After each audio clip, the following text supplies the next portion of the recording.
Run প্রতি নিচ্ছেন লাখ টাকা, পারফরমেন্সের যেন যাচ্ছে তাই অবস্থা। এক কফি খেতেই পড়ে যাচ্ছে দলের অর্ধেক উইকেট। লিটন মিরাজ থেকে শুরু করে সবাই ঘোরপাক খাচ্ছে ব্যর্থতার চূড়ান্ত বৃত্তে। মাঝে কেউ কেউ ভালো করলেও ধারাবাহিকতার নেই বিন্দু মাত্র বালাই। লাখ লাখ টাকা পকেটে নিয়ে মাঠে কেবল হাজিরা দেওয়াটাই যেন মূল উদ্দেশ্য। একের পর এক ডাক মেরেও যেভাবে পকেট ভারী করছে লিটন শান্তরা, এ নিয়ে বিস্তারিত রিপোর্ট। ব্যর্থতার বৃত্ত থেকে কোনোভাবেই বের হতে পারছে না বাংলাদেশ ক্রিকেট দল। একের পর এক সিরিজ হার কিংবা হোয়াইট ওয়াশ, এগুলোই যেন লিটন শান্ত মিরাজদের একমাত্র সঙ্গী।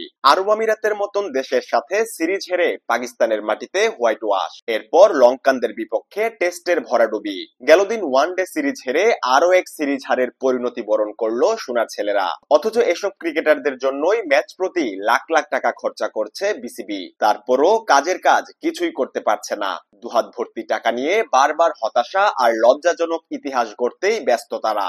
এই যে লিটনের কথাই না হয় ধরা যাক, ব্যাট হাতে পারফরমেন্সের ছিটে ফোটাও দেখাতে পারছেন না দলের তথাকথিত ওয়ার্ল্ড ক্লাস ব্যাটার। ব্যাট হাতে নেমে মাঠ থেকে তড়িঘড়ি করে বিদায় হতে পারলেই যেন বড় বাঁচা বাঁচেন তিনি। তারপরও কোনো এক অজানা কারণে সুযোগ পেয়ে যান বারবার। ওয়ানডের জন্য বাংলাদেশের ক্রিকেটারদের ম্যাচ প্রতি ম্যাচ ফির অর্থ দেয়া হয় 4 লাখ টাকা করে। অর্থাৎ অবস্থা এমন যে এক ম্যাচে হাজিরা দিলেই মিলবে লাখ টাকা। ব্যাটে রান আসুক বা নাই আসুক, তাতে কোনোই মাথা ব্যথা নেই ক্রিকেটারদের। শ্রীলঙ্কার বিপক্ষে সিরিজের প্রথম ওয়ানডেতে সেই হাজিরাই যেন দিয়েছিলেন লিটন। 4 বল খেলে আউট হয়েছেন 0 রানে। অর্থাৎ কোনো রান না করেই পকেট ভারী তার। যদি রান না করে শুধু বল খেলার জন্যও টাকা নিয়ে থাকেন, তাহলেও প্রতি বল খেলার জন্য নিয়েছেন 1 লাখ টাকা। শুধু লিটনই নন, বলা বা দেখার মতো তেমন কোনো পারফর্ম না করেও দিন শেষে কারি কারি টাকা গুনছেন অনেকে, যেখানে আছেন সাবেক কাপ্তান নাজমুল শান্ত পর্যন্ত।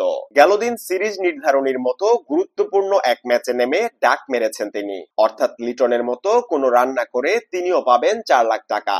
এছাড়া আগের 2 ম্যাচ মিলিয়ে করেছেন মোটে 37 রান। সেখানে 3 ম্যাচে মোট 12 লাখ টাকার হিসেব করলে গড়ে রান প্রতি নিয়েছেন 32,432 টাকা। ব্যর্থতার বৃত্ত থেকে বের হতে পারছেন না বর্তমান অধিনায়ক মেহেদী মিরাজও। তিনিও 3 ম্যাচের জন্য ম্যাচ ফি পাচ্ছেন 12 লাখ টাকা। অথচ প্রথম ম্যাচে তিনি বিদায় নিয়েছেন রানের খাতা না খুলেই। দ্বিতীয় ম্যাচে নিয়েছেন কোনোমতে 9 রান। দলকে বিপদের মুখে রেখে গেলদিন আউট হয়েছেন 28 রানে। শান্তর পদাঙ্ক অনুসরণ করে 3 ম্যাচে মোট 37 রান নিয়েছেন তিনিও।